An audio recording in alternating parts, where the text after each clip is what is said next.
देखो, हमने पिछले क्लास में यहां तक कर लिया था। जो मेरी वेपर डेंसिटी होती है, ठीक है, वो क्या होती है, मोलर मास पर यूनिट ना। कर लिया था, बताओ सबको समझ आ गया था? मैंने डेरिवेशन भी करवाई दी थी इसकी। सबको समझ आ गया था? बोलो। ठीक है, तो अब देखो,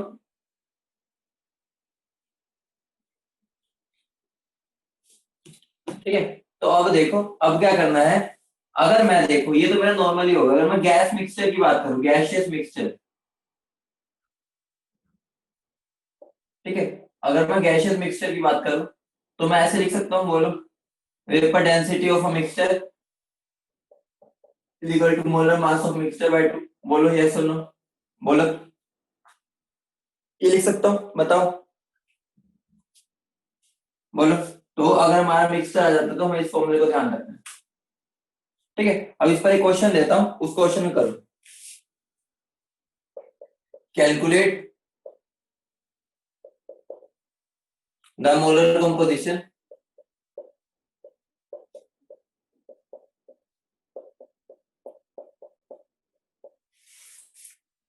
ऑफ अ मिक्सचर ऑफ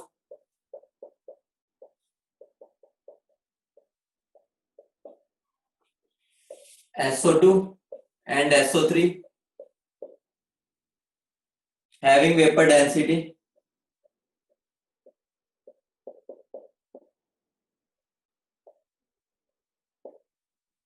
ठीक है, इस क्वेश्चन को फटाफट सोल्व कर दो। फटाफट इस क्वेश्चन को सोल्व कर दो। कैसे करेंगे बताओ। देखो, मुझे उसने मोलर कंपोजिशन पूछा है, ठीक है, मुझको इन दोनों का मिक्सचर गिवन है, वेपर डेंसिटी गिवन है। तो वेपर डेंसिटी से मैं मोलर मास ऑफ मिक्सचर निकाल सकता हूँ। बोलो, बस एक स्टेप एक्स्ट्रा हो जाएगा। क्या हो जाएगा? 2 इंटू वेपर डेंसिटी। तो कितना हो जाएगा? 36 इंटू 2 कितना हो गया? 72। ठीक है, अब वापस वही formula, 72 is equal to SO2 का मोलर मास कितना होता है? 64 इंटू एक्स प्लस इसका कितना होता है? 64 में 16 और ऐड कर दो, कितना हो गया? 80। 1 minus x upon 1 minus x, x plus. तो यहाँ तुम्हारी एक्स की वैल्यू आ जाएगी और इसकी भी आ जाएगी। ठीक है, समझ गए? बोलो, इससे ये कट जाएगा, बाकी इसको सोल्व करेंगे। ठीक है, लेकिन अभी तक बच्चों का आंसर नहीं आया। अभी तक बच्चों का आंसर नहीं आया मेरे पास।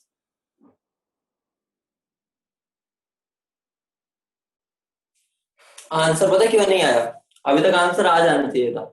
मैं तुम्हें कल एक ट्रिक बताई थी। मैंने बोला था जब भी तुम्हें ऐसा क्वेश्चन आए, सबसे पहले इन दोनों का मास लेके डिवाइड बाय 2 करके देख लो। इसके दोनों का मास डिवाइड बाय 2 करके क्या आएगा? 64 बाय 80 बाय 2 कितना बनेगा? 72। और मेरा गिवन भी कितना है? 72। तो आंसर तुम्हारा 1:1 आ जाना चाहिए था मेरे पास। दिक्कत वही है, दिक्कत वही है, तुम क्या कर रहे हो? तुम अभी तक लंबा तरीका सोच रहे हो। अगर तुम्हें कॉम्पिटिटिव एग्जाम क्रैक करना है तो जो मैं छोटे छोटे पॉइंट बता रहा हूँ उनको याद करना पड़ेगा। ठीक है, याद मतलब देखो, सिंपल सा था, कुछ भी नहीं करना था, ये तो करना ही नहीं था। सीधा तुम इससे कर लेते, कितनी देर लगती?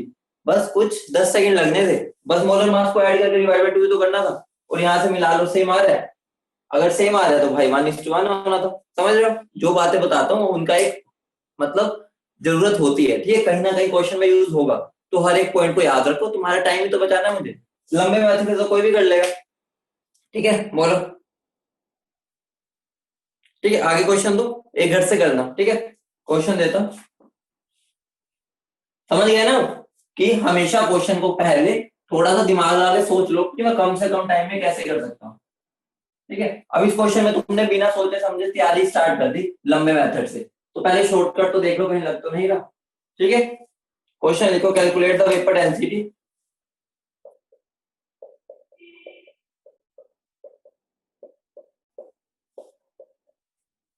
ऑफ अ गैसियस मिक्सचर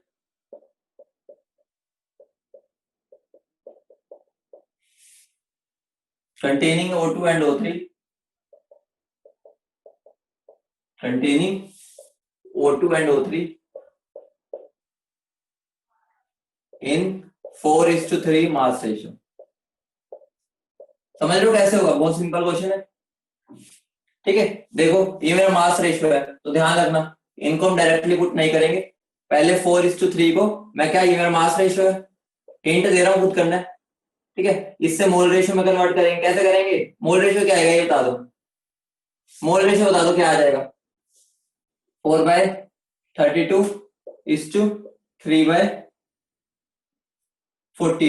कितना बन जाएगा? 1 8 1 16, तो 2:1 बन जाएगा नहीं बन जाएगा? बोलो। ठीक है, अभी ये वैल्यूज आगे पुट कर दो इसके अंदर। ठीक है, यहाँ तुम्हारा मोलर मास ऑफ मिक्सचर आ जाएगा, कितना आ जाएगा? 2 into 32 plus 1 into 48 divide by 3। ठीक है, फिर ये आ जाएगा, इसको क्या कर दो डिवाइड बाई 2, तुम्हारी वेपर डेंसिटी आ जाएगी। समझ गए? हिंट दे दिया मैंने। ठीक है, तुम्हारे 56/3 आंसर आ जाएगा, देख लेना। ठीक है, वेपर डेंसिटी तुम्हारे 56/3 आ जाएगी। ठीक है, समझ गए? कर लोगे अब? बोलो, कर लोगे? बोलो, चमक गया ना?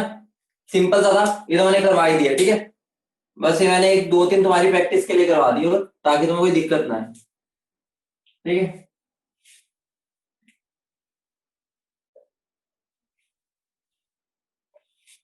अगला क्वेश्चन लिखो। द डेंसिटी ऑफ, बहुत मजेदार क्वेश्चन है, gaseous mixture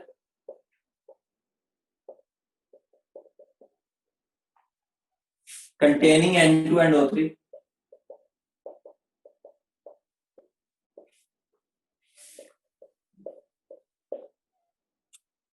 is 3.2 gram per liter at 2.463 atm and 300 Kelvin.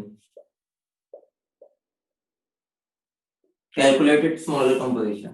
ये कैसे करोगे? कर दोगे? बोलो। लास्ट क्वेश्चन है इस टॉपिक का।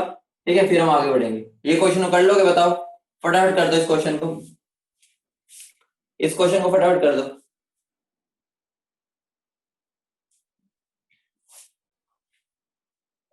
ठीक है, कर रहे हो ना? फटाफट बता दो आंसर।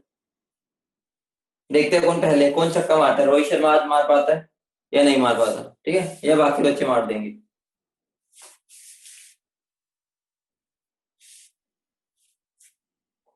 करो फटाफट। कैसे कर रहे हो?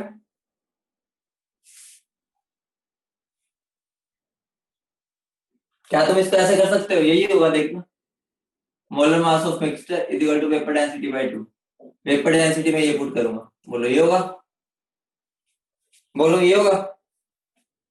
बोलो। हाँ, हाँ रोहित शर्मा, हाँ सही बात। ठीक है, तो ये लगेगा नहीं लगेगा बताना। इससे ही होगा ना, डेंसिटी गिवन है, 2 से डिवाइड कर दो, मोलर मास आ जाएगा। उसके बाद वो फॉर्मूला लगा था मन, यही होगा। बोलना। हाँ, सब समझदार बच्चे हैं सारे। ठीक है, यहाँ पर क्या होगा?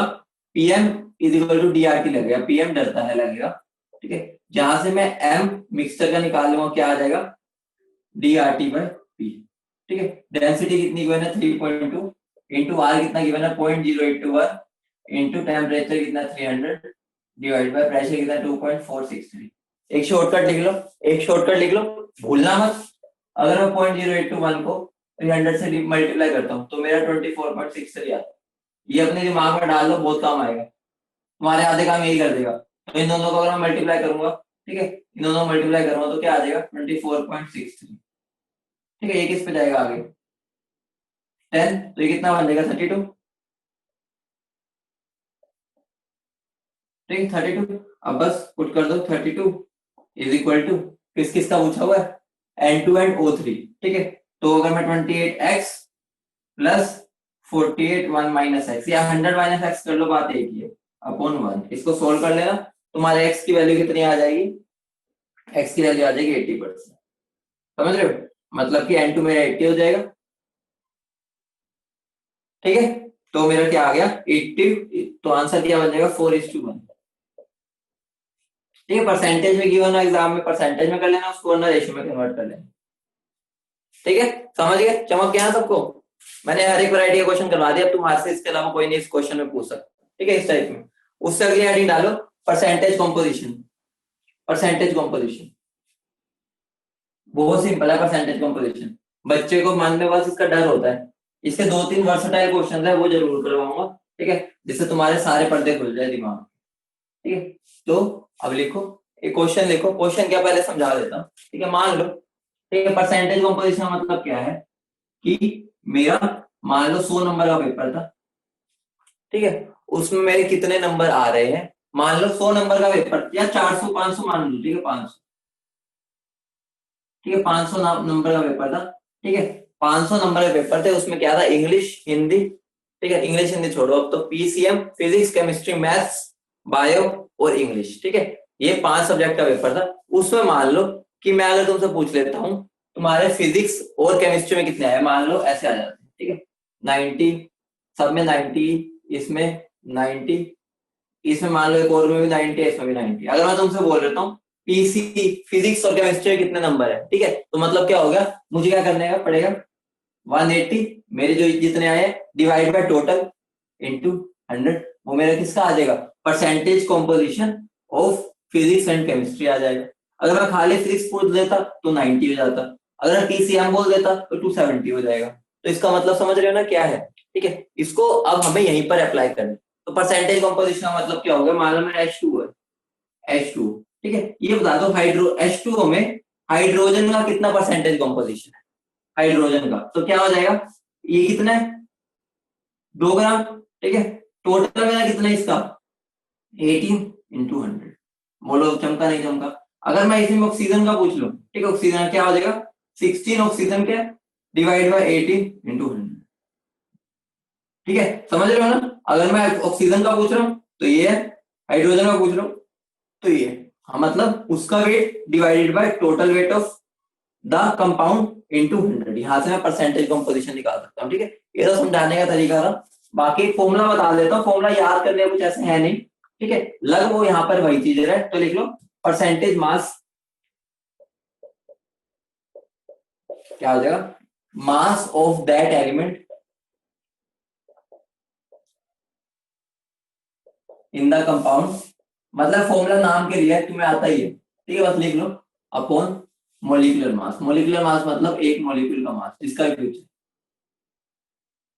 ठीक है। जैसे एग्जांपल लो मान लो मैं percentage of water in FeSO4.2H2O बोल रहा हूँ, इसका कोई कर सकता है, कोई बता सकता है कितना होगा, वाटर का परसेंटेज कितना है इसमें, बोलो क्या करेंगे हम, वाटर इसमें कितना है, पूरे कंपाउंड में वाटर कितना है मेरा, 18, एक मॉलिक्यूल का होता है लेकिन 2 है तो कितना आ जाएगा, 36, बोलो इतनी बात समझ गए। मतलब इस वाटर का अमाउंट कितना है, डिवाइड बाय टोटल, टोटल इसका मॉलिक्यूलर मास निकाल लो, इसका 56, इसका 32, इसका कितना हो गया 64, और टोटल इसका कितना हो गया 36, इनको ऐड कर लो, ठीक है, कितना बन जाएगा 10, ये कितना 18, ये कितना हो गया 8 14 15 17 18 188, ठीक है, अपॉन 188 इंटू 100, बोलो समझ गए, बोलो समझ गए, ठीक है, कैसे किया, ठीक है, मतलब इनडायरेक्टली मैंने यहाँ पर इसको मैं ऐसे भी लिख सकता हूँ 2 × 18, ठीक है, अगर तुम्हें समझना है क्या है तो ऐसे लिख सकता हूँ, ठीक है। अब मैं तुमसे क्वेश्चन पूछूंगा, ठीक है, अब हम क्वेश्चन की तरफ चलते हैं, ये लिख लिया, बोलो क्वेश्चन लिखो, an oxide of sulphur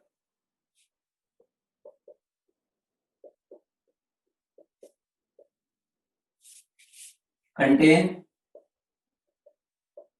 66.67% sulfur, determine its molecular formula। Options are, options क्या क्या है मेरे पास, H2O3, ठीक है, SO2,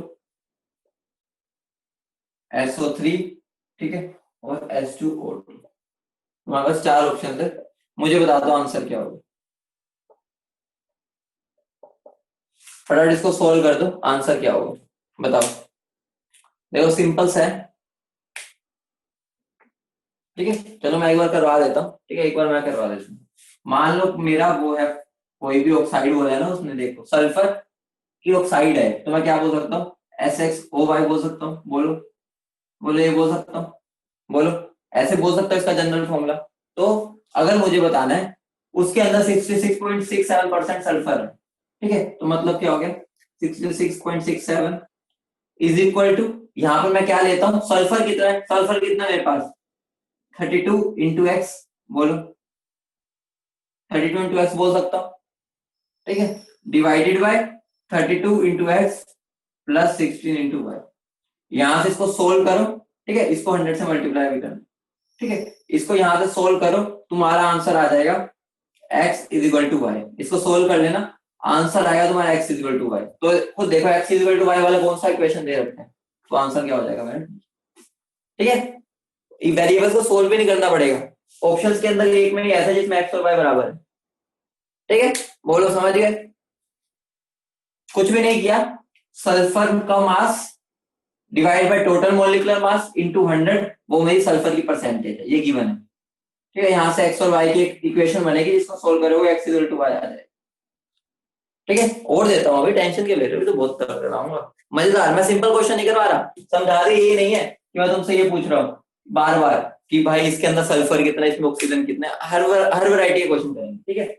अगला वैरायटी का क्वेश्चन देखो, बहुत मजेदार क्वेश्चन है, one of the versatile question है, जो कि मतलब कि एक ही टाइप का होता है, मतलब कि अगर ये टाइप तुम पहचान लेना पेपर में तो तुम ये छोड़ नहीं पाओगे, ठीक है, लेकिन एक बार समझना पड़ेगा। क्वेश्चन क्या है, इंसुलिन कंटेन्स, बहुत मजेदार क्वेश्चन है ये, आधे बच्चे इसमें बोल्ड हो जाते हैं, 3.2% sulphur by mass, calculate the minimum molar mass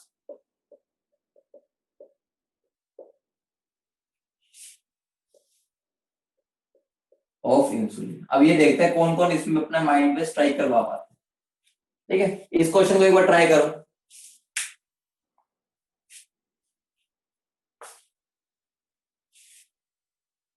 कर रहे हो ट्राई, बहुत सिंपल क्वेश्चन है, बोलो कौन कौन ये सोच रहा है कि सर इंसुलिन का मुझे मोलिकुलर फॉर्मूला दो, मुझे फॉर्मूला ही नहीं पता इंसुलिन का, तो मैं कैसे निकालूं, कई के माइंड में आ रहा होगा, आ रहा नहीं आ रहा, बोलो इंसुलिन का स्ट्रक्चर नहीं पता सर हमें, बहुत बढ़िया, कई बच्चों ने कर लिया, ठीक है, तो उसकी जरूरत ही नहीं है, जिसको नहीं पता उस ध्यान रखना कि देखो परसेंटेज ऑफ सल्फर मुझे कितना गिवन है 3.2, ठीक है, जो भी किसके इक्वल हो जाएगा, उसने मुझे बोला minimum molar mass. Minimum molar mass का मतलब क्या हो गया, मिनिमम मोलर मास का मतलब ये है कि कम से कम मास। अब तुम बताओ कम से कम मास कब हो सकता है, जब सल्फर उसमें एक एटम, उस फॉर्मूले में सल्फर एक हो, ठीक है, हम ये मान लेते हैं मिनिमम का मतलब क्या होगा, हमें तो फॉर्मूला नहीं पता और उसने मिनिमम पूछा है और हमें पता है ये तो सल्फर तो है, क्योंकि सल्फर का बता दिया, तो मैं क्या बोल सकता हूँ 32 into 1 divided by molar mass into 100, इसको सोल्व करो तो मोलर मास कितना आ जाएगा मेरे पास 1000 ग्राम। समझ गए, बोलो,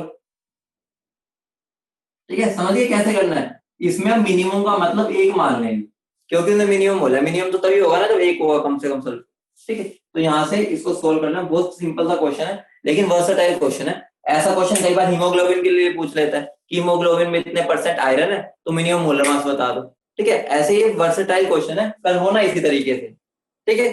बोलो आगे बढ़े, तेज लगे तो बता देना, बाकी मैं बिल्कुल आराम आराम से ही करवा रहा हूँ। 3.2 है बेटा, 3.2, ठीक है बेटा, ये 32 है मेरा मोलर मास सल्फर का और ये परसेंटेज है जो गिवन है, ठीक है, तो इन दोनों को कंफ्यूज मत होना। आगे बढ़े बेटा, स्क्रीन दिख रही है ना, स्क्रीन तो दिख रही है, लाइट कम होगी होगी, स्क्रीन दिख रही है ना, थोड़ी लाइट होगी होगी, ठीक है, कोई टेंशन नहीं, ठीक है, टेंशन नहीं, कोई कर लेंगे, ये अभी आ जाएगी लाइट, ठीक है, तब तक इससे थोड़ा वो करो, वैसे तो दिख रही है ना, कोई दिक्कत तो नहीं है ना, ठीक है, थोड़ा सा लाइट हो गया होगा बस, थोड़ा बस कोऑपरेट करो, ठीक है। अगला क्वेश्चन करें, अगला क्वेश्चन, अगला क्वेश्चन क्या है, oxide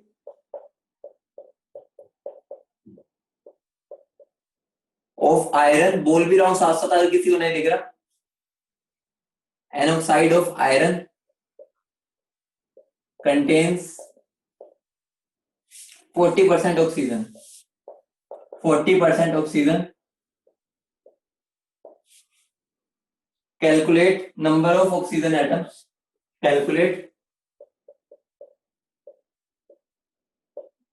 number of oxygen atoms in it, molar mass दे रहा हूं मैं इसका 160। ठीक है, इस क्वेश्चन को सोल्व कर दो फटाफट। ठीक है, इस क्वेश्चन को सोल्व कर दो। देख लिया क्वेश्चन, सोल्व कर लेना इसको। फटाफट करो सोल्व। ठीक है, देखो सिंपल सा क्वेश्चन है, 40% ऑक्सीजन है, उसने मेरे से नंबर ऑफ ऑक्सीजन एटम्स पूछे। ठीक है, मान लो मेरा कोई भी ऑक्साइड है, ठीक है, ऑक्साइड है, मान लो ये FeYOX मान लो। ठीक है, तो सिंपल सी बात है, अगर उसने मुझे 40% ऑक्सीजन बोला है तो मैं क्या बोल सकता हूँ, 16 इंटू एक्स डिवाइडेड बाय, ठीक है, मोलर मास डायरेक्ट गिवन है, इंटू 100। एक्स को सोल्व कर लो, एक्स की वैल्यू आ जाएगी। ठीक है, समझ गए, सिंपल सा क्वेश्चन था। ठीक है, ज्यादा दिमाग लगाने वाला नहीं था। ठीक है, सिंपल सा क्वेश्चन था। ठीक है, आगे बढ़े, बोलो, कर लिया इतना। एक मैं तुम्हें होमवर्क में क्वेश्चन देता हूँ। ठीक है, ये होमवर्क है, प्योर होमवर्क है, इसका मैं हिंट भी नहीं दूंगा, अभी तक मैं सारे क्वेश्चन देके होमवर्क का करवा भी देता हूँ। ये क्वेश्चन क्या है, सिंपल सा, in an hydrated, in an hydrated chloride of magnesium,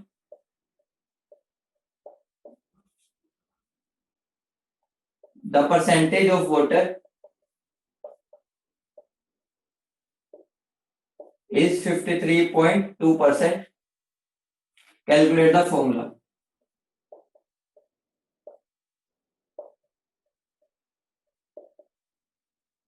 ठीक है, फॉर्मूला निकालना है, ये थोड़ा ट्रिकी क्वेश्चन है, एक बार ट्राई करना। ठीक है, इसमें थोड़ा सा कोऑर्डिनेशन भी यूज होगा।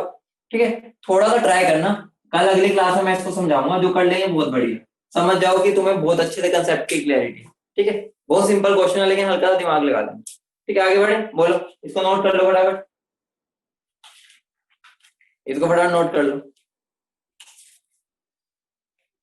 कर लिया, बहुत मजेदार क्वेश्चन है ये वाला, बस थोड़ा सा दिमाग लगा करना, नहीं भी होगा कोई बात नहीं, मैं कल करवा दूंगा। ठीक, नोट कर लिया, बोलो।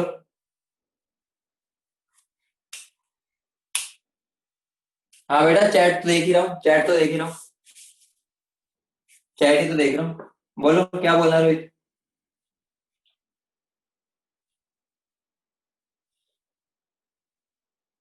ठीक है, अगली हेडिंग डालो, एम्पेरिकल एंड मोलिकुलर फॉर्मूला।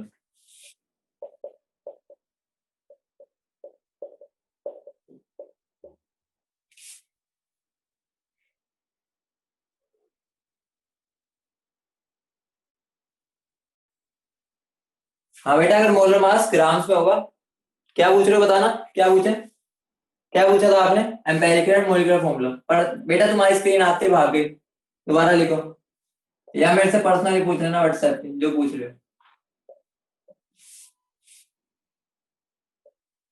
हो जाएगा बेटा, जल्दी हो जाएगा, थोड़ा लंबा होता है। ठीक है, ये मोल कंसेप्ट बेसिक है ना, ये पूरी फिजिकल केमिस्ट्री का बेसिक है, तो इसमें हर एक वैरायटी के क्वेश्चन तुम्हें आना चाहिए। ठीक है, इसमें वैरायटी बहुत होती है। ठीक है, अगर मैं तुमसे पूछूं एम्पेरिकल और मोलिकुलर फॉर्मूला की बात करूं, तो मुझे बता दो एम्पेरिकल और मोलिकुलर फॉर्मूला क्या होते हैं, कोई बता सकता है, अगर मैं तुम्हें बोल रहा हूँ CH3COOH, ठीक है, ये मेरा एक मोलिकुलर फॉर्मूला है। ठीक है, सबको ही पता है मोलिकुलर फॉर्मूला। ठीक है, अभी मोलिकुलर फॉर्मूला है भी नहीं, अगर मैं इसको कंडेंस में लिखूं तो मैं क्या बोल सकता हूँ, C2H4O2, ये मेरा इसका मोलिकुलर फॉर्मूला है। ठीक है, ये मोलिकुलर फॉर्मूला। अब मुझे बता दो, अगर मुझे इसका एम्पेरिकल फॉर्मूला लिखना है तो क्या होगा, सिंपल सी बात है, उसकी सिंपलेस्ट रेशियो लिख दो, तो क्या हो जाएगा एम्पेरिकल फॉर्मूला। तो एम्पेरिकल फॉर्मूला क्या होता है, एम्पेरिकल फॉर्मूला का मतलब क्या होता है, हम सारे एटम्स का सिंपलेस्ट रेशियो लिख दे। ठीक है, और मोलिकुलर फॉर्मूला क्या होता है, हम सारे एटम्स का क्या कर दे, हम सारे एटम्स की जितने जितने एटम्स प्रेजेंट है वो सब मेंशन करें, जैसे इसमें मैंने सब मेंशन किया, ऑक्सीजन 2 है, ये 4 है, ये 2 है, लेकिन इसमें क्या होता है मेरा, इसमें बस उनका सिंपलेस्ट रेशियो लिखता हूँ। ठीक है, तो इस बात का ध्यान देना, तो मैं ऐसे भी लिख सकता हूँ, देखो इसको अगर मैं ऐसे लिखना है तो मैं ये लिख सकता हूँ C2H4O2 को मैं ऐसे लिख सकता हूँ CH2O का 2। ठीक है, ऐसे बोल सकता हूँ, ये मेरा N है। ठीक है, ये N वो मोल्स वाला N नहीं है। ठीक है, ये मेरा N है, जो कि मैं कैलकुलेट कैसे करता हूँ, ठीक है, मैं कैलकुलेट करता हूँ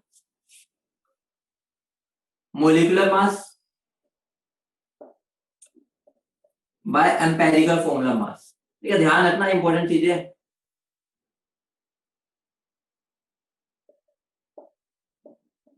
ठीक है, ये वाला जो एन होता है तो मैं ऐसे लिख सकता हूँ, जो मेरा मोलर मास होता है, ठीक है, मोलिकुलर मास, ठीक है, वो मेरे किसके इक्वल होता है, एम्पेरिकल फॉर्मूला की पावर एन। ठीक है, इतनी बात क्लियर है सबको? बोल बेटा, बताऊंगा जब यूज होगा, बताऊंगा बताऊंगा। अभी तो मैं बता रहा हूँ कि होता ही है, यूज तो मैं करवाऊंगा। बोलो, लिख लिया इतना? बोलो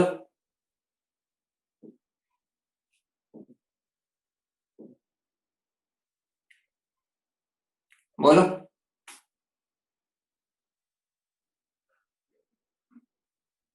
ठीक है, तो अगर मैं सिंपली पूछ लूं, नॉर्मल सी भाषा में, ठीक है, पहले एक बिल्कुल सिंपल चीज पूछता हूँ, हमें C6H12O6 है, ठीक है, ये, या ऐसे बोलो, ऐसे बोलो, ऐसे बोलो, मान लो मेरा एक कंपाउंड है जिसका मोलर मास है, मोलिकुलर मास है ये, ठीक है, ये मेरा मोलिकुलर मास है, ठीक है, 180। ठीक है, उसका एम्पेरिकल फॉर्मूला है CH2O।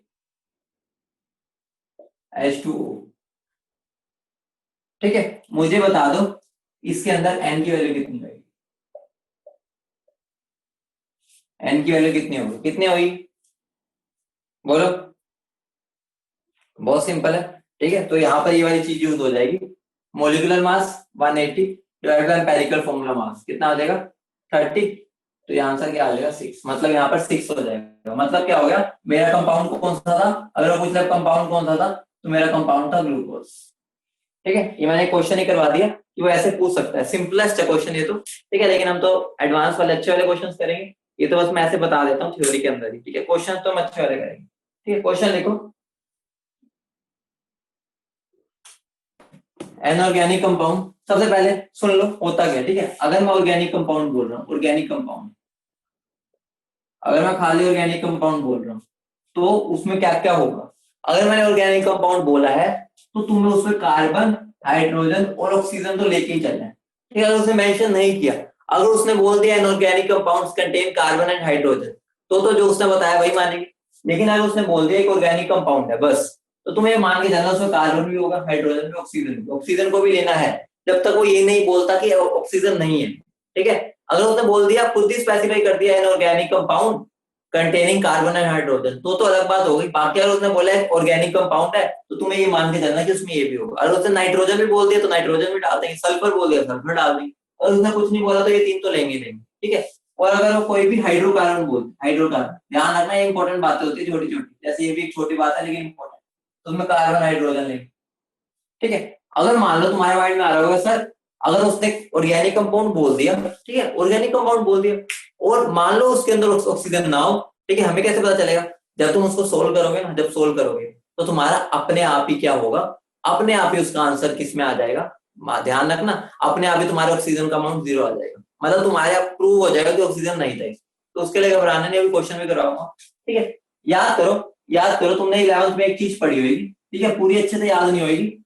ऐसे हम बनाते थे, ऐसे, यहाँ पर एलिमेंट, यहाँ पर परसेंटेज कॉम्पोजिशन, या मोल, या फिर रेशो, फिर सिंपलेस्ट रेशो, याद है, कुछ ऐसे करते थे। ठीक है, बहुत गंदा सा लगता था ये कि 3-4 लाइनें बनानी है, याद करना पड़ता था। तो अब तुम्हें ये चीज तो नहीं करनी, मैं तुम्हें सिंपलेस्ट तरीका बताऊंगा, कर सकते हो ऐसे भी। ठीक है, एक बात मैं शॉर्टकट में, चलो मैं दोनों तरीके से करवा देता हूँ। ठीक है, मतलब एक ही चीज है, एक बार ये भी करवा ही देता हूँ, तुम्हारे मन से थोड़ा वहम हटेगा। ठीक है, मान लो एक क्वेश्चन है, एनऑर्गेनिक compound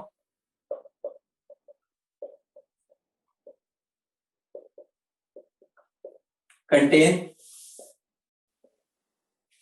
60% carbon and 8% hydrogen. Calculate empirical form.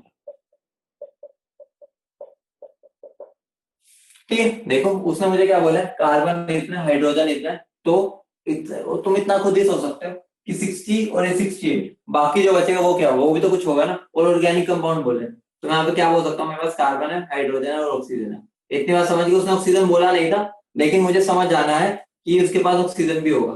ठीक है, इतनी बात समझ गए, बोलो बोलो, इतनी बात समझ गए। ठीक है, उसके बाद मुझे क्या लिखना है, परसेंटेज अबंडेंस। मैं तुम्हें नॉर्मल दोनों तरीके बता दूंगा। ठीक है, ये कितना है, 60, ये कितना 8, ये कितना बच गया अब 32। बोलो ठीक है, बोलो। अब मैं इसका अगर निकालना चाहूं, मेरे को क्या निकाल देना है, मोल्स रेशियो। ठीक है, मोल्स रेशियो में क्या करना है मुझे, इसको डिवाइड बाय उसके मोलर मास कर देना है, इसको डिवाइड बाय इसके मोलर मास, और इसको divide by it's molar mass. ठीक है, तो ये कितना बन जाएगा 5, ये कितना हो जाएगा 8, ये कितना हो जाएगा 2। ठीक है, ये पहले ही ऑलरेडी मेरा सिंपलेस्ट रेशियो में ही है, तो मेरा आंसर क्या हो जाएगा C5H8O2। ये मेरा आंसर हो जाएगा। बोलो समझ गए, बोलो समझ गए, बोलो। ठीक है, मुझे कुछ भी नहीं करना, एलिमेंट उसकी परसेंटेज अबंडेंस, ठीक है, उसका फिर मोल रेशियो निकाल लो और उसका उनको यहाँ लगा। अब ये तो तुम्हारा हो गया नॉर्मल लिखने का तरीका। ठीक है, ये तो सीबीएसई में पूछा जाता है, तुम्हें अब कोई सब्जेक्टिव पेपर तो ऐसा देना नहीं है। ठीक है, तो ध्यान रखना, जब भी मेरे से एम्पेरिकल फॉर्मूला पूछ रहे हैं, ठीक है, जब भी पूछ रहे हैं एम्पेरिकल फॉर्मूले का सिग्निफिकेंस बताने वाला हूं, वो समझ गए तो कोई दिक्कत नहीं आती। जब भी वो तुमसे ये पूछ रहा है एम्पेरिकल फॉर्मूला बताओ, ठीक है, तुम्हें कुछ भी नहीं करना, जो तुम्हें वेट गिवन है ना, मतलब तुम्हें इनडायरेक्टली ना मोल्स का रेशियो ले आना है। ठीक है, जो मोल्स का रेशियो होगा ना, वही मेरा एम्पेरिकल फॉर्मूला में आएगा। मतलब मान लो मेरा मोल्स का रेशियो आ गया 2:1:1, तो मेरा एम्पेरिकल फॉर्मूला क्या हो जाएगा, X2Y1Z1। मतलब कि जब भी मैं कोई क्वेश्चन पूछ रहा हूँ ना, तुम्हें उसमें मोल्स का रेशियो निकाल लेना। ठीक है, मोल्स का रेशियो याद है ना, पहले भी तुमने कर ही रखा है, मैंने करवाया था। जैसे मेरा मास रेशियो एक गिवन था, तो हम उसको मोलर मास से डिवाइड कर देते थे ना, तो ये मेरा मोल्स का रेशियो हो जाता था। अभी मैंने पीछे भी कराया था, मास रेशियो को कन्वर्ट मोल्स रेशियो में। ठीक है, तो वही चीज लगनी है। ठीक है, इसको सिंप्लिसिटी से भी कर सकते हो। ठीक है, मतलब कि टेबल टूबल बनाने की जरूरत नहीं है। ठीक है, सिंपल है। ठीक है, मान लो उसने मुझे क्या बोला, एम्पेरिक कंपाउंड है जिसमें 60% ही है। ठीक है, तो मेरा मान लो CHO कुछ है। ठीक है, तो उसने मुझे क्या बताया, मेरे पास 60, ये मेरा 8 है, ये मेरा 32 है, ये मेरा इनडायरेक्टली मास गिवन है। ठीक है, इसको मैं डिवाइड कर दूंगा उसके मोलर मास से। ठीक है, ये मेरा क्या आ जाएगा, मोल्स। ठीक है, ये मेरा इसका रेशियो है, ये मेरा मोल्स का रेशियो हो जाएगा, क्या हो जाएगा 5:8:2। ठीक है, तो मेरा यही हो जाएगा एम्पेरिकल फॉर्मूला C5H8O2। समझ रहे हो, मतलब कि इसके अंदर मुझे कुछ लिखना नहीं पड़ा फालतू चीजें, मैंने डायरेक्ट मास से उसका मोल्स का रेशियो निकाला, उनका रेशियो लिख दिया, वही मेरा आंसर हो गया। बोलो इतनी बात समझ गए, बोलो इतनी बात चमक गई। ठीक है, ये हमें बिल्कुल एग्जैक्ट समझना था कि होता क्या है। ठीक है, अब मैं तुम्हें क्वेश्चन देता हूँ, उसको करके बताओ। एक क्वेश्चन लिखो, 7.3 ग्राम, देख लो 7.3 ग्राम of organic compound contains 7.3 grams of an organic compound contains, मैं ऐसे लिख देता हूँ। ठीक है, 7.3 ग्राम है, उसमें मेरा क्या गिवन है, 3.6 ग्राम कार्बन है। ठीक है, 0.7 ग्राम हाइड्रोजन है। ठीक है, 1.5 ग्राम नाइट्रोजन है, और बाकी जितना भी बचा, ठीक है, रेस्ट इज ऑक्सीजन। ठीक है, मुझे निकालना क्या, कैलकुलेट एम्पेरिकल फॉर्मूला। देखते हैं कौन कर पाता है इसको। ठीक है, सिंपल बेटा, जहां परसेंटेज दे रखा हो या डायरेक्ट मास दे रखा हो, एक ही चीज हमने मान के चलना है। पिछले क्वेश्चन मैंने जो कराया उसको परसेंटेज की वजह 60%, और वो यहाँ पर मैं डायरेक्ट उनका इतना इतना मास की वजह करना वही है। ठीक है, अगर रेस्ट ऑक्सीजन है तो कितना हो जाएगा ऑक्सीजन, ये बता दो। रेस्ट ऑक्सीजन तो कितना हो जाएगा, 7.3 में से इन सबका माइनस कर दो, कितना आ जाएगा, बोलो कितना आ रहा है। तो देखो 7.3 में से मुझे माइनस क्या करना है, 3.6 माइनस 0.7 माइनस 1.5, तो ये मेरा कितना आ जाएगा 1.5। ठीक है, यही आ रहा है ना, 1.5 आ रहा है, बोलो। ठीक है, अब देखो, याद करो। ठीक है, अभी मैं तुम्हें क्या सिखाया था, इनको, ये मेरे ग्राम्स गिवन है, इनको इसमें किस में कन्वर्ट कर लो, इनके मोलर मास से डिवाइड करके क्या आ जाएगा, 3.6 divide by 12, 0.7 divide by 1, 1.5 divide by कितना हो जाएगा 14, और ये 1.5 डिवाइड बाय 16, इतना हो जाएगा। ठीक है, मैंने मोल्स के रेशियो में ले आया उनको, कुछ भी नहीं करना पड़ेगा अलग से, इसी के अंदर ही मैं क्वेश्चन कर दूंगा। ठीक है, अब मैं इसको डिवाइड करूंगा तो मेरा कितना बन जाएगा, ये 0.3, ये मेरा 0.7, ये मेरा कितना बनेगा 1.01 कुछ बनेगा ना, क्या बन रहा है मेरा 0.01 के करीब बनेगा, ये बन रहा है। ये मेरा आ जाएगा, यहाँ पर ये 10 हो गया, ठीक है, यहाँ पर 10 आ गया तो ये किस पे जाएगा, 1 ला, ठीक है, तो 1.1 बन जाएगा, यही बनेगा, ठीक है। ये कितना बनेगा, 0.09 के बराबर, बोलो यही कुछ बनेगा, ठीक है, बोलो, ठीक है। तो अब देखो मुझे कुछ भी नहीं करना, इसको मैं अप्रोक्सीमेटली क्या बोल सकता हूँ, ठीक है, इसको मैं अप्रोक्सीमेटली 0.1 बोल सकता हूँ, बोलो, बोल सकता हूँ। अब मुझे कुछ भी नहीं करना, 0.1 से सबको डिवाइड कर दो, ठीक है, तो मेरा आंसर क्या बन जाएगा, ठीक है, ये 3, ये 7, ये 1 और ये 1, तो आंसर क्या आ जाएगा मेरा, C3H7N और O। बोलो समझ गए, बोलो, कुछ भी नहीं किया, उनको मैंने सिंपलेस्ट रेशियो में कर दिया, कैसे किया, 0.1 से सबको डिवाइड कर दिया, पढ़ते हो ना, ठीक है, जब भी मुझे सिंपलेस्ट रेशियो में करना है, जो सबसे छोटा है उससे सबको डिवाइड करना, ठीक है, तो हमने वही किया, देखो हमने एक तरह से कुछ टेबल टूबल नहीं बनाई, हमने बस कुछ नहीं, मास को मोल्स में कन्वर्ट कर दिया और उसका रेशियो निकाल दिया, एम्पेरिकल फॉर्मूले का मतलब ही यही होता है, ठीक है, मतलब तुम ये वाली चीज समझ जाओगे ना तो तुम बहुत ही सुखी हो जाओगे, मतलब तुम एम्पेरिकल फॉर्मूले का सिग्निफिकेंस समझ गए, ठीक है। अगला क्वेश्चन दो, अगला क्वेश्चन, ठीक है, तेज तो नहीं लग रहा, तेज तो नहीं लग रहा, होमवर्क में दो एक और क्वेश्चन, करोगे होमवर्क में, ठीक है, समझा तो मैंने दिया ही है, होमवर्क में लिख लो, ठीक है, क्वेश्चन देखो, अ कंपाउंड कंटेन्स, बेटा सिंपलेस्ट रेशियो में करना तो आता है ना तुम्हें, मान लो मैं, मेरा कई बार ऐसे आ जाता है रेशियो सही नहीं आ रही, तो मुझे क्या करना पड़ेगा उसको, ये तो पता ही है ना, सबसे पहले डिवाइड करो सबसे छोटे नंबर से, ठीक है, उसके बाद अगर सिंपलेस्ट रेशियो नहीं आ रहा तो किसी चीज से मल्टीप्लाई करके देख लो, ठीक है, तो वहां पर वो आ जाएगा, सिंपलेस्ट रेशियो में कन्वर्ट करना तो आता ही होगा, ठीक है, वो मैथ्स में तुम अच्छे से खेलते हो। ये क्वेश्चन क्या, compound contains nitrogen and oxygen in 7:16 mass ratio if vapor density of compound is 46, calculate its molecular formula। ठीक है, इस क्वेश्चन को अभी ट्राई कर लो, चलो घर जाके छोड़ो, अभी ट्राई कर लो, फटाफट कर लो ट्राई, फटाफट इस क्वेश्चन को ट्राई करो, ठीक है, तो करो, देखो सिंपल सी बात है, एक मेरा कंपाउंड है, ठीक है, जिसमें मेरा नाइट्रोजन भी गिवन है और ऑक्सीजन भी गिवन है, रेशियो क्या, 7:16, ठीक है, 7:16, ठीक है, तो मैं इसको ये बोल सकता हूँ 7/14, मतलब ये मेरा मास रेशियो है,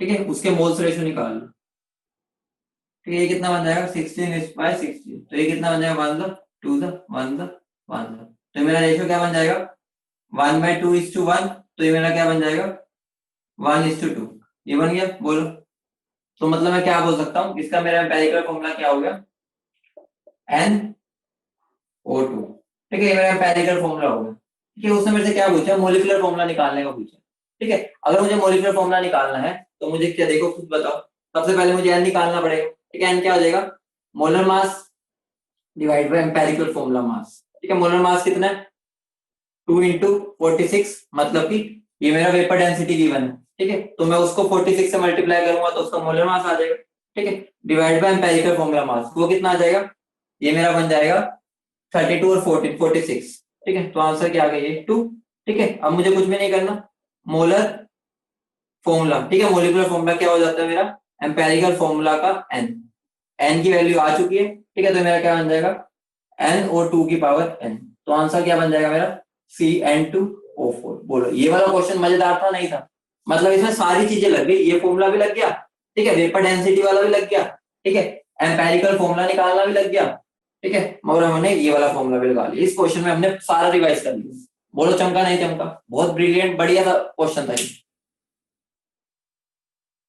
रिपीट कर दूं, बेटा सुनो, मैंने अभी तुम्हें क्या बताया था, रिपीट कर देता हूँ, एक बच्चा बोल रहा है, ठीक है, अभी मैंने तुम्हें क्या बताया था, मैंने यही बताया था ना कि अगर मुझे कभी भी, ठीक है, एम्पेरिकल फॉर्मूला निकालना है, मुझे कुछ भी नहीं, मोल्स का रेशियो निकाल लेना, मोल्स का रेशियो निकालने के लिए हमें क्या जनरली गिवन होगा, मास, तो मास को उसके मोलर मास से डिवाइड करोगे तो तुम्हारा मोल्स का रेशियो आ गया, यही किया मैंने, देखो पहला स्टेप तो यही किया, ठीक है, मोल्स का रेशियो आ गया, मोल्स का रेशियो आ गया, वही मेरा एम्पेरिकल फॉर्मूला हो गया, ठीक है, मतलब कि नाइट्रोजन 1 है और ऑक्सीजन 2 है, नाइट्रोजन 1 ऑक्सीजन 2, ठीक है, ये मेरा एम्पेरिकल फॉर्मूला आ गया, उसने मेरे से मोलिकुलर फॉर्मूला पूछा, ठीक है। और तुम्हें अच्छे से पता है मॉलिक्यूलर फॉर्मूला के लिए मुझे क्या चाहिए, मॉलिक्यूलर फॉर्मूला अगर मुझे निकालना है तो मुझे क्या चाहिए, एम्पेरिकल फॉर्मूला की पावर n, और n की वैल्यू चाहिए। और n की वैल्यू के लिए मैं तुम्हें बताया था, अगर n की वैल्यू निकालनी है तो n की वैल्यू इस फॉर्मूले से निकलती है, मतलब कि उसका molecular mass divide by empirical formula mass. Molecular mass कैसे निकालोगे, उसकी वेपर डेंसिटी गिवन है, तो अगर 2 इंटू वेपर डेंसिटी करते उसका मोलर मास आ जाएगा, divide by empirical formula mass. Empirical formula का मास तुम इससे कैलकुलेट कर सकते हो, वो यहाँ पर वैल्यूज पुट कर दी, ठीक है। n की वैल्यू 2 आ गई, अब n की वैल्यू 2 आ गई, इसमें पुट कर दिया यहाँ पर 2, ठीक है। ये तुम्हारे पास था ही, तो ये मेरा N2O4 बन गया।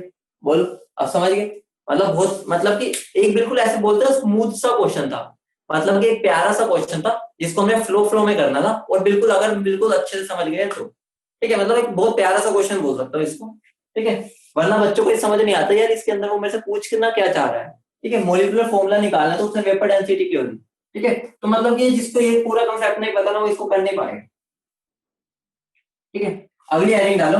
अगला बहुत ही मतलब एक शॉर्टकट तरीका बता दूंगा, तुम्हें मजा आ जाएगा, लाजवाब चीज हो, मतलब वो वाला क्वेश्चन ना एक अलग ही लेवल का क्वेश्चन है। अलग लेवल कैसे, मतलब कि कभी भी ना हमें उस क्वेश्चन को ना एक्चुअल करने का तरीका बताया नहीं जाता, ठीक है। मतलब कि हम उसको बस ये बता देते हैं कि अब कर लेना ऐसा होता है, लेकिन हम उसको एक टाइप बना के करेंगे। तो हेडिंग डालो कैलकुलेशन ऑफ, बहुत मजेदार तरीका बताऊंगा, कैलकुलेशन ऑफ एम्पेरिकल फॉर्मूला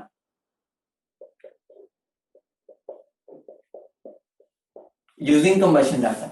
मतलब हमें कंबशन डाटा की हेल्प से हम नॉर्मली कर सकते हैं, कोई दिक्कत नहीं है, ठीक है। हमें रिएक्शन चलानी होती है, लेकिन वहां पर दिक्कत क्या आती है, वहां पर हम रिएक्शन में इतना उलझ जाते हैं, ठीक है। हम रिएक्शन में बिल्कुल बैठ जाते हैं, हम बिल्कुल खो जाते हैं, रिएक्शन ही सोल्व नहीं हो रही होती, और हम बिल्कुल यहाँ पर ठन ठन गोपाल हो जाते हैं, ठीक है। तो उसी का एक तरीका बताऊंगा, बहुत सिंपल तरीके, ठीक है। मतलब कि तुम्हारे मजा आ जाएगा क्वेश्चन करने में, कि इसमें तो रिएक्शन को यूज भी नहीं करना पड़ा, एक शॉर्टकट बता दो, ठीक है। उससे पहले तुम मुझे बता दो कौन कौन बच्चा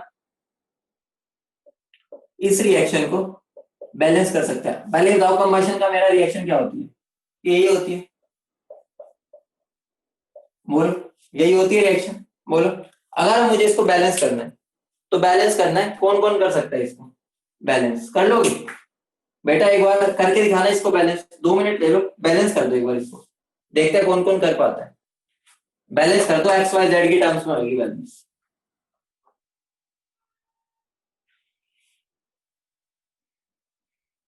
देखते हैं 2 मिनट ले लो,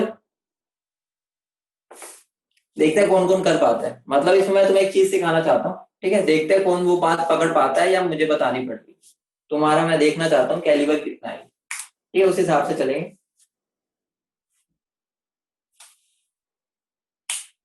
2 मिनट ले लो, क्योंकि थोड़ा 2 मिनट तो लगेंगे। सबसे पहले कार्बन को करोगे, ठीक है।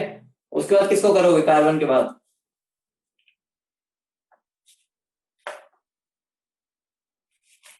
किसको करोगे, ये बेटा मेरा जेड है, जेड, ये मेरा 2 है, ये तो पता ना जेड है ये। बेटा वैसे तो हम पहले सबसे पहले कार्बन को करते हैं, फिर ऑक्सीजन, फिर हाइड्रोजन, ठीक है। लेकिन जब कंबशन वाली चीज आती है ना, कंबशन में ना तुम कार्बन को कर लिया करो, मतलब मैं कहीं लिखा नहीं हुआ, मुझे ऐसा लगता है कि जब कंबशन का डाटा, कंबशन की रिएक्शन होती है ना, तो कार्बन को करो उस केस में बस, ठीक है।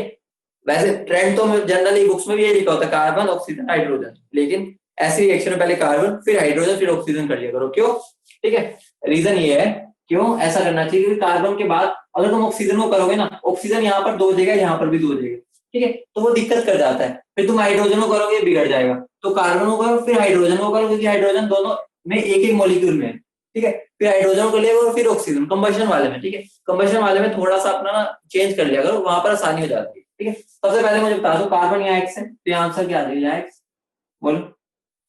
तो यहाँ एक्स हो जाएगा, बोलो, ठीक है। अब यहाँ पर मेरे हाइड्रोजन कितने हैं, वाई, ठीक है। हाइड्रोजन कितने हैं, वाई, ठीक है। वहां पर कितने हो जाएंगे, यहाँ पर कितने मोल्स आएंगे बताना, बोलो कितना आ जाएगा, वाई या वाई/2, तो यहाँ आ जाएगा वाई/2, तभी तो बराबर होंगे, ठीक है। क्योंकि यहाँ पर एक मॉलिक्यूल में 2 है, यहाँ पर एक मॉलिक्यूल में 1, तो यहाँ पर ये वाई हो गया, ये भी वाई हो गया। अब दिक्कत आती है ऑक्सीजन, ऑक्सीजन किस किसने कर लिया, बेटा ये तुम क्या कर रहे हो, तुमने बैलेंसिंग कैसे कर दी है, तुम तो मुझे न्यूमेरिकल वैल्यू दे रहे हो, 1 2 3 4 दे रहे हो, बेटा 1 2 3 4 नहीं, मैंने इसको एक्स वाई जेड में बैलेंस करना है, 1 2 3 कैसे दे रहे हो, तुम्हारी मर्जी से थोड़ी चलेगा। मुझे तुम्हें क्या होता है एक्स वाई जेड की वैल्यू क्या,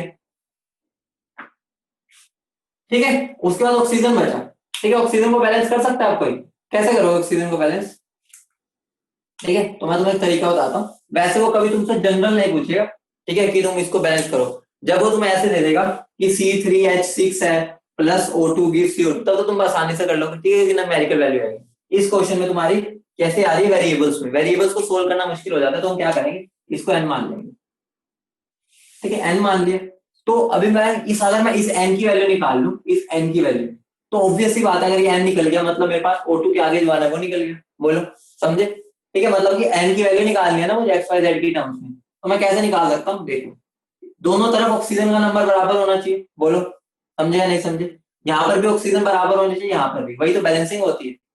बोलो बोलो, यही होती है ना बेटा, गलत है। इतना टाइम लग रहा है, तुम मेरा तरीका समझ जाओ, बहुत जल्दी हो जाएगा, ठीक है। यहाँ पर और यहाँ पर ऑक्सीजन बराबर होने चाहिए, ठीक है, बराबर होने चाहिए। तो यहाँ पर ऑक्सीजन कितने मेरे पास, जेड प्लस, यहाँ कितने हैं, यहाँ कितने 2 है, बोलो। और यहाँ पर मेरे पास ऑक्सीजन कितने हैं, 2x, बोलो। और कितने ऑक्सीजन, y/2, ठीक है। अब बस कुछ भी नहीं करना, मेरा 2n कितना हो जाएगा, 2x plus y/2 minus Z. n कितना हो जाएगा मेरा, x/2 plus y/4 minus, sorry यहाँ पर ही आएगा, z प्लस y/2 माइनस। तुम्हारी n की वैल्यू आ गई। यहाँ पर अब n को रिप्लेस कर दो इससे, ठीक है। यहाँ पर n की वैल्यू अब लिख दो, क्या आ जाएगी, x plus y/4 minus z/2। समझ रहे हो कैसे किया, तरीका समझे, बोलो, समझ गए ना बेटा। कुछ भी नहीं, दोनों तरफ ऑक्सीजन को बैलेंस कर दिया, वहां से n की वैल्यू निकाल दी। बाकी तुमसे एग्जाम में न्यूमेरिकल वैल्यू पूछेगा, वो तुम नॉर्मली कर सकते हो जैसे बैलेंस करते हो। यहाँ पर तुम्हें एक्स वाई जेड निकालना था ना, तो वो दिक्कत हो रही थी तुम्हें बैलेंस करने में। ऑब्वियस सी बात है, वेरिएबल्स की टर्म्स में कैसे तुम बैलेंस कर सकते हो दिमाग से, तो हमने सिंपल मैथमेटिक्स यूज की, ठीक है। ये वाली नोट कर लिया बात, तुम्हें रब कर दो, अगर ये वाली बात नोट कर लिया तो रब कर दो, ठीक है। तो मैं जो तुम्हें बात बताने जा रहा हूँ ना, वो मजेदार है, ठीक है। मुझे एक बात बता दो, ठीक है, मुझे एक बात बता दो, मेरे 1 मोल इसमें कितने मोल CO2 के, कितने मोल CO2 के, 1 मोल इसमें कितने मोल CO2 के, बताना। एक्स मोल्स, तो मैं बोल सकता हूँ एक्स मोल्स, ठीक है। और मुझे बता दो इस 1 मोल में कितने मोल्स कार्बन है, इसके 1 मोल इसमें कितने मोल्स कार्बन के, बता दो। इसके 1 मोल में कितने, मैं ये बोल सकता हूँ एक्स मोल्स कार्बन है, बोलो, कार्बन एटम बोल लो, ठीक है, बेटर रहेगा, ठीक है, बोलो। तो क्या मैं ये चीज बोल सकता हूँ, मोल्स ऑफ जो मेरे कार्बन होंगे, ठीक है, मोल्स ऑफ कार्बन होंगे, और मेरे मोल्स ऑफ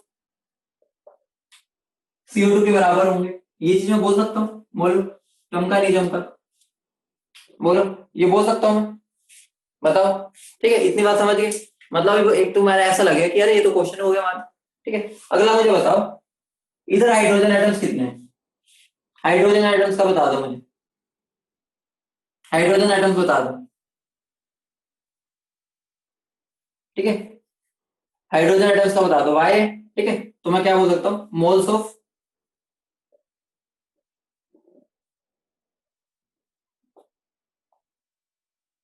कितने, वाई, बोलो।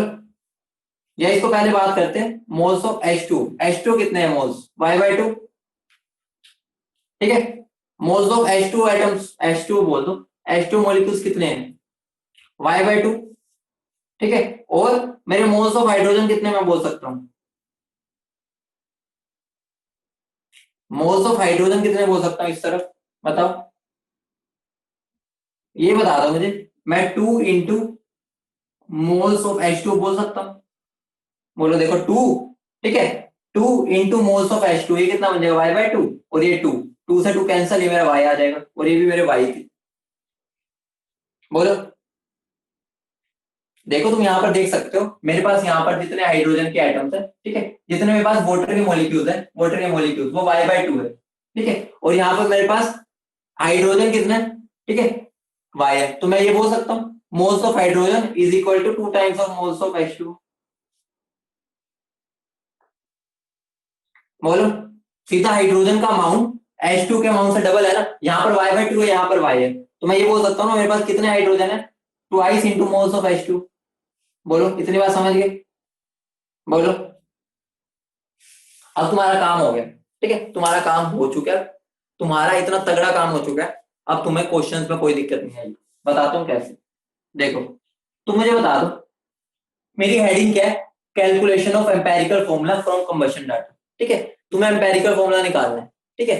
तो अगर कंबशन डाटा में मैंने तुम्हें इनडायरेक्टली CO2 का अमाउंट बता दिया, इनडायरेक्टली CO2 का अमाउंट बता दिया, ठीक है, उसके मोल्स बता दिए, तो तुम कार्बन बता सकते हो कितने मोल्स है, बोलो।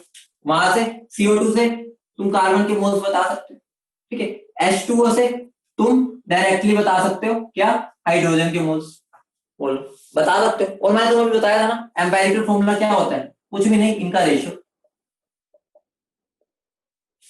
लो, हो गया, तुम्हारा क्वेश्चन हो चुका है, मतलब कि जो मैंने तुम्हें समझाया ना उसी में क्वेश्चन था, तुम्हें रिएक्शन सोचनी भी नहीं पड़ेगी, तुम्हें डायरेक्ट एक से देखना कि ये कितना है, ये कितना है। और वरना एग्जाम में बच्चे पता क्या करते हैं, रिएक्शन लिखेंगे, उसको स्टोइकियोमेट्री लगा के ये सोल्व करने लगेंगे, लगे रहेंगे सोल्व करने में, आंसर नहीं आएगा, क्योंकि उसके अंदर स्टोइकियोमेट्री सोल्व करने की जरूरत ही नहीं थी। हमने डायरेक्ट ये वाली चीज अगर अप्रोच लगा ली ना, तुम्हारा कोई भी क्वेश्चन नहीं छूटेगा, ठीक है, समझ गए?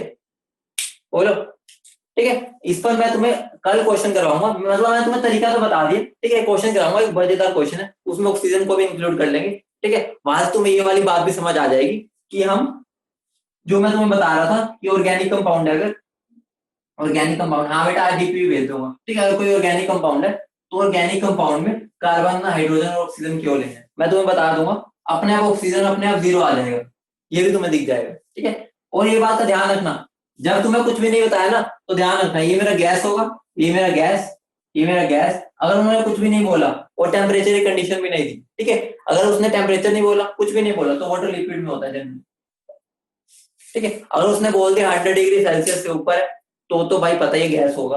अगर उसने बोल ही दिया गैसियस वाटर है, तो अगर उसने कुछ भी नहीं बोला, बोल दिया रूम टेम्परेचर पे, ठीक है, तो ये लिक्विड बनेगा, ठीक है। इतनी बात समझ गए? बोलो, बोलो, इतनी बात समझ गए, ठीक है।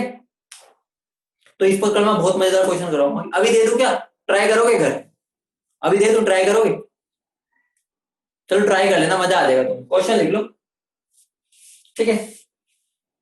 3 ग्राम, ठीक है, मेरे पास 3 ग्राम एक ऑर्गेनिक कंपाउंड है, शॉर्टकट में लिख रहा हूँ, ठीक है, 3 ग्राम ऑर्गेनिक कंपाउंड है, जिसको मैंने बर्न किया है, ठीक है, मैं इसको यहाँ पर शॉर्टकट में लिख रहा हूँ, 3 ग्राम ऑर्गेनिक कंपाउंड है, मैंने तुम्हें हिंट दे दिया, तुम कर सकते हो वैसे, जिसको मैंने बर्न किया है, या बोल दो कंबशन की है, कंबशन, कंबशन मतलब ऑक्सीजन का रिएक्टर वाया, ठीक है, उसने मुझे 4.4 ग्राम CO2 दी, ठीक है, 1.8 ग्राम H2O दिया, ठीक है, मुझे इसका मॉलिक्यूलर फॉर्मूला निकालना है, ठीक है, एम्पेरिकल फॉर्मूला बोल लो एक ही बात, ठीक है, मुझे इसमें एम्पेरिकल की बात कर लेंगे, ठीक है, एम्पेरिकल या मॉलिक्यूलर फॉर्मूला देख लेंगे, एक ही बात, ठीक है। तो ये मेरा गया 4.4, ये 1.8, ठीक है, इसका एम्पेरिकल फॉर्मूला निकाल के देना, तुम्हारे पास ये 3 ग्राम, ठीक है, ऑर्गेनिक कंपाउंड है, ध्यान रखना, ठीक है, ऑर्गेनिक कंपाउंड है, उसमें ऑक्सीजन है या नहीं वो तुम्हें अपने आप ही आंसर मिल जाएगा, ठीक है, ठीक है, मैं अभी इसको बता नहीं रहा, ठीक है, तुम अपना दिमाग लगाओ थोड़ा, बस ये ध्यान रखना, एक बात ध्यान रखना, मास कमजोर रहता है, ठीक है, तुम एक बार क्या कर सकते हो, यहाँ से कार्बन के अमाउंट निकालोगे, यहाँ से हाइड्रोजन का, ठीक है, उसके बाद देख लेना कार्बन और हाइड्रोजन का जो टोटल अमाउंट है वो कितना बन रहा है, अगर ज्यादा, अगर कम बन रहा है इस डाटा से तो समझ जाओ ऑक्सीजन है, अगर बराबर बन रहा है, ठीक है, तो समझ जाना कि ऑक्सीजन नहीं है, अगर कम बन रहा है तो वहां से ऑक्सीजन का भी मोल्स निकाल लेना और फिर उसका मोलर रेशियो ले लेना, ठीक है, मैंने जल्दी जल्दी जान के बताया ताकि बस हल्का सा हिंट मिले और तुम खुद दिमाग लगाओ, ठीक है, ठीक है, बोलो। बच्चों ने आंसर भी दे दिया भाई, लाजवाब, मजा आ गया, बच्चों का आंसर भी मेरे तक पहुंच गया, बहुत बढ़िया बच्चों, बहुत बढ़िया वंदना, ठीक है, और तुम अच्छे से बात को समझ चुके हो, ठीक है। बेटा यही गलती कर रहे हो, आधे बच्चे आंसर मुझे कार्बन और हाइड्रोजन का ही दे रहे हैं, क्योंकि उनको लगता है कि इसमें दो चीजें हैं, ठीक है, यहीं पर मैंने तुम्हें कल चीजें सिखाऊंगा, कि अब तो टाइम हो गया, तुम्हारी अगली क्लास का भी टाइम हो रहा है, ठीक है, हो गया ना टाइम, ठीक है, तो बाकी हम कल करेंगे, ठीक है, मजेदार ये टॉपिक है, इसको हम जल्दी से जल्दी खत्म कर देंगे, ठीक है, टिल देन गुड बाय, ठीक, क्वेश्चन जो मैंने दिया वो भी कर लेना जरूर, ओके, चलो मिलते हैं।